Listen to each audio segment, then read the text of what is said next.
ಶಾಸಕರಾದಂಥ ಮಹೇಶ್ ತೆಂಗಿನಕಾಯಿ ಅವರು ಗೃಹಲಕ್ಷ್ಮಿಯ ವಿಚಾರವಾಗಿ ಒಂದು ಪ್ರಶ್ನೆಯನ್ನು ಕೇಳಿದರು.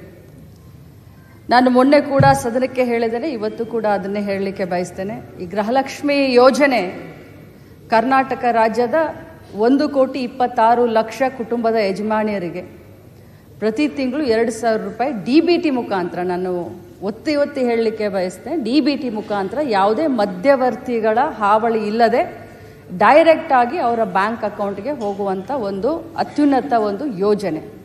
ಈ ಕರ್ನಾಟಕದಲ್ಲಿ ಗೃಹಲಕ್ಷ್ಮಿ ಯೋಜನೆಯನ್ನು ಪ್ರಾರಂಭ ಮಾಡಿದ ಮೇಲೆ ದೇಶದ ಪ್ರತಿಯೊಂದು ರಾಜ್ಯದಲ್ಲಿ ಇದನ್ನು ಒಂದು ಮಾಡೆಲ್ ಆಗಿ ಯೂಸ್ ಮಾಡಿಕೊಂಡು ಇದು ಬಹಳಷ್ಟು ಯಶಸ್ವಿಯಾದಂಥ ಯೋಜನೆ ಅಂತ ನಾನು ಹೇಳಲಿಕ್ಕೆ ಬಯಸ್ತೇನೆ. ನಾನು ಮೊನ್ನೆ ಕೂಡ ಸದನಕ್ಕೆ ಒಂದು ಮಾತನ್ನು ಹೇಳಿದೆ. ಇಲ್ಲಿಯವರೆಗೆ 23 ಕಂತುಗಳನ್ನು ಹಾಕಿದ್ದೇವೆ. 46,000 ರೂಪಾಯಿಗಳು ಒಬ್ಬೊಬ್ಬ ಮನೆಯ ಯಜಮಾನಿಗೆ 1,26,00,000 ಮನೆಯ ಯಜಮಾನಿಗಳ ಕುಟುಂಬದ ಯಜಮಾನಿಗಳಿಗೆ ಸಿಕ್ಕಿದೆ ಅಂತ ಮೊನ್ನೆನೂ ಕೂಡ ನಾನು ಹೇಳಿದ್ದೀನಿ.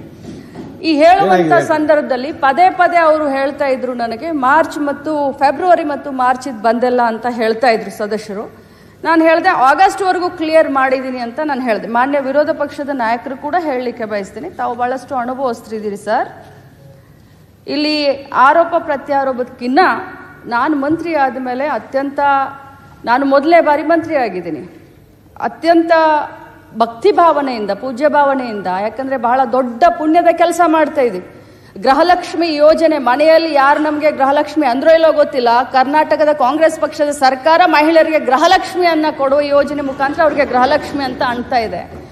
ಅವ್ರಿಗೆ ತಲುಪಿಸುವಂಥ ಕಾರ್ಯವನ್ನು ನಾವು ಮಾಡ್ತಾ ಇದ್ದೀವಿ. ಪದೇ ಫೆಬ್ರವರಿ ಮಾರ್ಚನ್ನು ಕೇಳಿದಾಗ ನನ್ನ ಮಾಹಿತಿ ಪ್ರಕಾರ ಕೊಟ್ಟಿದ್ದೀವಿ ಅನ್ನೋದು ಒಂದಿತ್ತು. ಆದರೆ ಹೋಗಿ ನಾನು ಮತ್ತೆ ವಿಚಾರಣೆ ಮಾಡಿದಾಗ ಫೆಬ್ರವರಿ ಮಾರ್ಚು ಇನ್ನೂ ಹಾಕೆಲ್ಲ ಸ್ವಲ್ಪ ಹೆಚ್ಚು ಕಡಿಮೆ ಆಗಿ ಅನ್ನುವಂಥ ಮಾಹಿತಿ ನನಗೆ ಬಂತು. ಆದರೆ ಇದರ ಅರ್ಥ ಎಲ್ಲರಿಗೂ ಹೇಳಲಿಕ್ಕೆ ಬಯಸ್ತೇನೆ, ಸದನದಲ್ಲಿರುವಂಥ ಎಲ್ಲ ಸನ್ಮಾನ್ಯ ಗೌರವಾನ್ವಿತ ಸದಸ್ಯರಿಗೆ ಹೇಳಲಿಕ್ಕೆ ಬಯಸ್ತೇನೆ, ತಮಗೆಲ್ಲರಿಗೂ ತಪ್ಪು ಮಾಹಿತಿಯನ್ನು ಕೊಡೋದಾಗಲಿ ಅಥವಾ ಸದನನ ಮಿಸ್ಲೀಡ್ ಮಾಡೋದಾಗಲಿ ನನ್ನ ಉದ್ದೇಶವಿಲ್ಲ. ಯಾಕಂತಂದರೆ ಒಬ್ಬ ಜವಾಬ್ದಾರಿಯ ಸ್ಥಾನದಲ್ಲಿ ನಿಂತ್ಕೊಂಡು ಹೇಳಲಿಕ್ಕೆ ಬಯಸ್ತೇನೆ. ನನಗೆಷ್ಟು ಜವಾಬ್ದಾರಿ ಇದೆಯೋ ತಮಗೂ ಅಷ್ಟೇ ಜವಾಬ್ದಾರಿ ಇದೆ. ನಾನು ಖಂಡಿತವಾಗ್ಲೂ ಫೈನಾನ್ಸ್ ಮಿನಿಸ್ಟ್ರು ಸಿದ್ದರಾಮಯ್ಯ ಸಾಹೇಬ್ರಿದ್ದಾರೆ, ಮುಖ್ಯಮಂತ್ರಿಗಳಿದ್ದಾರೆ, ಫೈನಾನ್ಸ್ ಡಿಪಾರ್ಟ್ಮೆಂಟ್ ಹತ್ರ ಮಾತಾಡ್ತೀವಿ. ಯಾಕೆ 2 ತಿಂಗಳದ ವ್ಯತ್ಯಯ ಆಯಿತು, ಆಗಿದ್ರೆ ಅದನ್ನು ಮಾತಾಡಿ ಆದಷ್ಟು ಶೀಘ್ರದಲ್ಲೇ, ಮೊನ್ನೆ ಹೌಸ್ನಲ್ಲಿ ಮುಖ್ಯಮಂತ್ರಿಗಳು ಕೂಡ ಹೇಳಿದ್ದಾರೆ, ಅದನ್ನು ಆಗಲಿಲ್ಲ ಅಂತಂದರೆ ಶೀಘ್ರದಲ್ಲಿ ಮಾಡ್ತೀವಿ. ಬಟ್ ಇದರ ಅರ್ಥ ಆ ದುಡ್ಡನ್ನ ಬೇರೆ ಕಡೆ ಡೈವರ್ಟ್ ಆಯಿತು, ಅದಾಯಿತು ಇದಾಯಿತು ಅಂತಲ್ಲ. ಬಟ್ ಒಂದೇ ಮಾತನ್ನು ಹೇಳ್ತೀನಿ, 2 ತಿಂಗಳದ್ದು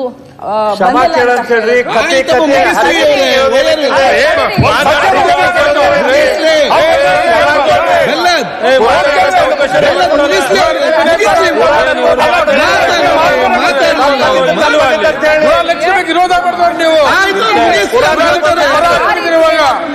ಅವ್ರು ಹೇಳ್ತಾರಲ್ಲ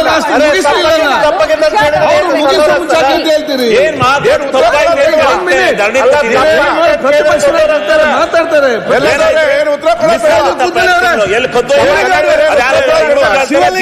ಕೂತ್ಕೊಳ್ಳೊಮ್ಮೆ ಶಿವಲಿಂಗ ಅವ್ರು ಆಯ್ತು, ಅವ್ರು ತಪ್ಪ, ನೀವ್ಯಾಕೆ ತಪ್ಪು ಮಾಡ್ತೀರಿ? ಆಯ್ತು, ಒಮ್ಮೆ ಕೂತ್ಕೊಳ್ಳಿ. ಈಗ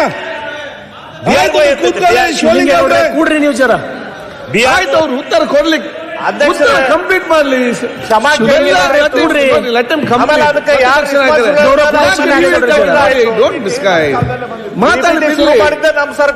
ಮಾಡಿ. ಆಯ್ತು, ಅವ್ರು ನೋಡಿ, ಅವರು ಬಂದು ಉತ್ತರ ಕೊಡ್ತಾ ಇದ್ದಾರೆ, ಉತ್ತರ ಕರೆಕ್ಟ್ ಕೇಳಿ. ಆಮೇಲೆ ಮತ್ತೆ ಹೆಚ್ಚು ಮಾತಾಡಿ. ನಿಮ್ಗೆ ಪುರಾಣ ಬೇಡ ಆಗ್ತದ? ಆಯ್ತು, ಈಗ ಒಂದ್ ಸೆಕೆಂಡ್ ಮಾತಾಡ್ಲಿ. ಆಯ್ತು, ಕೂತ್ಕೊಳ್ಳಿ. Completed my this one. ನಾನು ಇಂಟೆನ್ಷನಲಿ ನಮಗೆ ಈ ಒಂದು ಸದನವನ್ನು ಮಿಸ್ಲೀಡ್ ಮಾಡುವಂಥ ಇಂಟೆನ್ಷನ್ ಇರಲಿಲ್ಲ. ಆದರೆ ನಾನು ಹೋಗಿ ಚೆಕ್ ಮಾಡಿದಾಗ 2 ತಿಂಗಳದ ಹೆಚ್ಚು ಕಡಿಮೆ ಆಗಿದೆ ಅನ್ನೋದು ಗೊತ್ತಾಯಿತು. ಅದನ್ನು ಮುಂದಿನ ದಿನದಲ್ಲಿ ನಾನು ಸರಿ ಮಾಡ್ತೀನಿ. ನನ್ನ ಮಾತಿನಿಂದ ಯಾರ್ದಾದ್ರೂ ಭಾವನೆಗೆ ಇದಾಗಿದ್ರೆ ನಾನು ವಿಷಾದವನ್ನು ವ್ಯಕ್ತಪಡಿಸ್ತೀನಿ.